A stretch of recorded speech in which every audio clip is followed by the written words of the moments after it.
Good morning, Mr. Ralph. Good morning to you. You are live on Atlantic News TV. You are welcome. Uh, a shocking news just came to us that Samuel Ekpa have been jailed by the Finland government. What is your take on that? Yeah, Finland government has jailed up, and that was where they were heading to all through, since last year when Biafra, sovereign state was declared in the faraway Lati, Finland.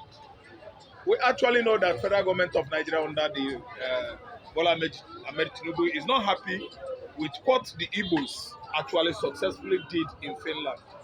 Of course, Biafra, referendum has been conducted, and there are no two ways. You can't conduct referendum two times once. So what Biafrans were busy working on is how to emancipate Biafra. That is how to separate Nigeria, or make sure that all federal government of Nigeria establishment in the southeastern Nigeria relocates back to where Nigeria is situated. We've seen the young man that actually resistant, so resilient, fighting for Biafra emancipation in the southeastern Nigeria by forming Eastern Security Network and being one of the engine, houses of IPOB, indigenous people of Biafra in the southeastern Nigeria, in the person of Mazi Simon Ekpa. He is from Ebonyi State. Ekpa has never in any way involved himself in inciting terrorism in Nigeria. It was Nigerian government that actually did it. Why?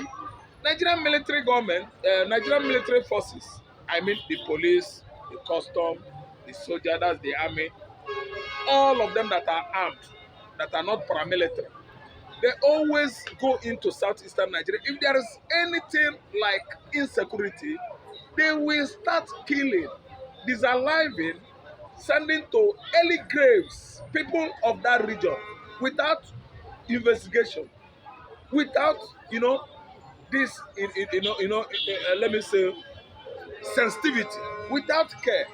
Indiscriminately, they will be setting houses ablaze. If there is any incursion in Nigerian barracks, in the police barracks, in the southeastern Nigeria, you will actually know that everybody is a culprit in the southeastern Nigeria. Police will be killing even children of 13, 12. It has been indicated several times on social media. So Emma was accused of causing, bloody criminalities in the faraway southeastern Nigeria. Someone that lives in Finland.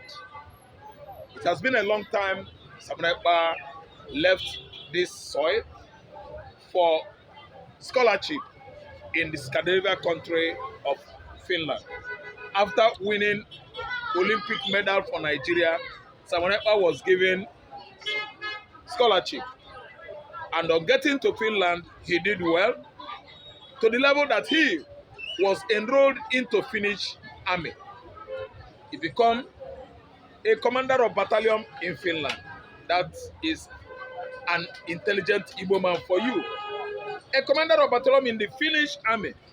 And with a time, they allowed him into political system of that country. He was part and parcel of Alex Todd. Alex Todd, the man that whose regime actually has jailed him, so recently. He was among their lawmakers. So tell me where this man has gotten it wrong.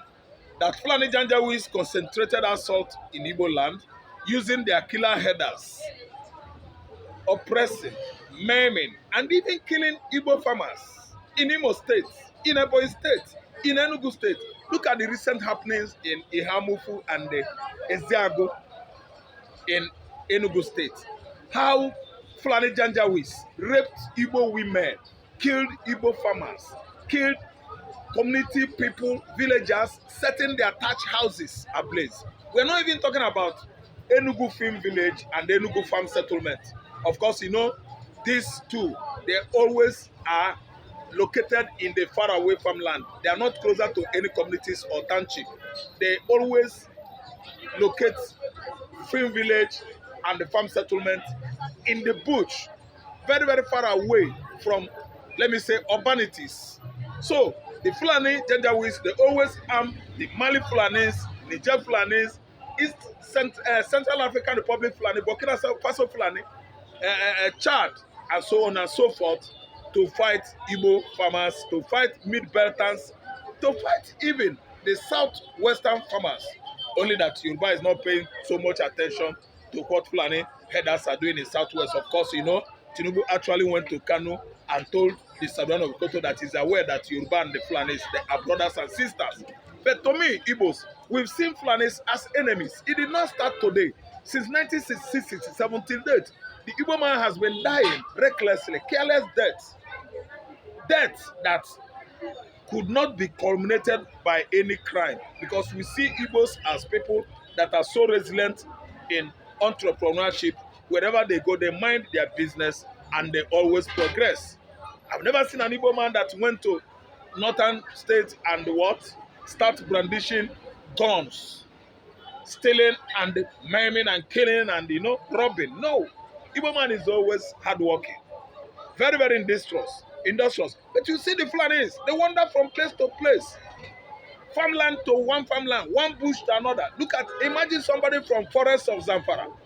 Trek from Zamfara, how many kilometers away from southeastern Nigeria, following bushes, messing up and polluting streams, drinking waters, all the way from Zamfara to Anambra State, to turn against the indigenous people of that state, maiming and killing them, while dwelling in their various bushes and forests across Anambra State.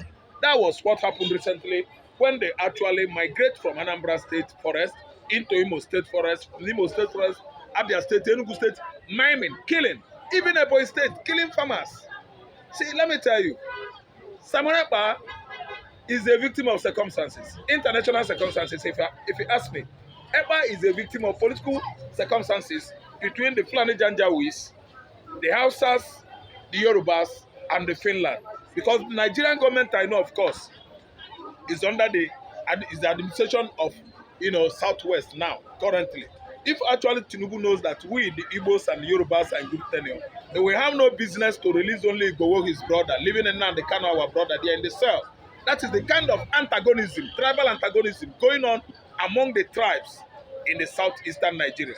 We are not living based on justice, clarity, and equity here in southern Nigeria. There is much division, much hostilities against the tribes, you know, within the contraption of southern Nigeria.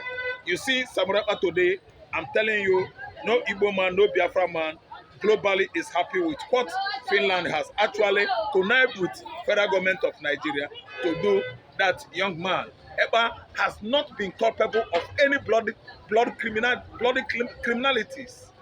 criminality in the southeastern Nigeria. He was actually defending his tribe.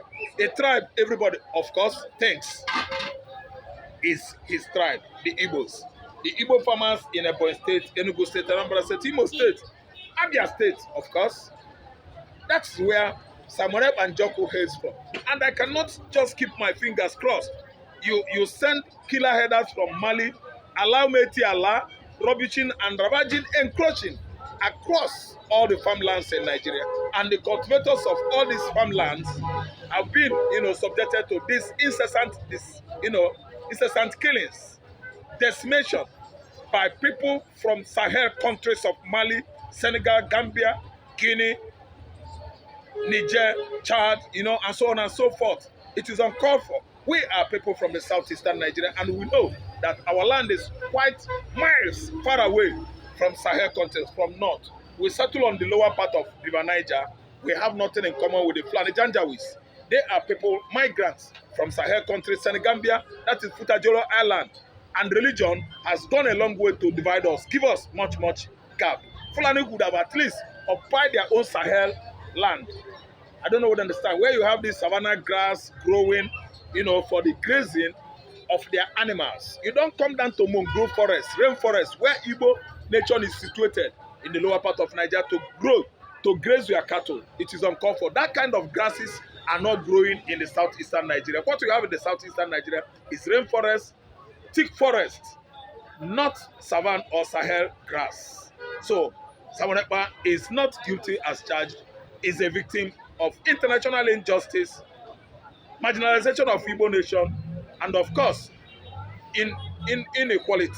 That is what I know about Ekpa's Ode. Thank you. Thank you.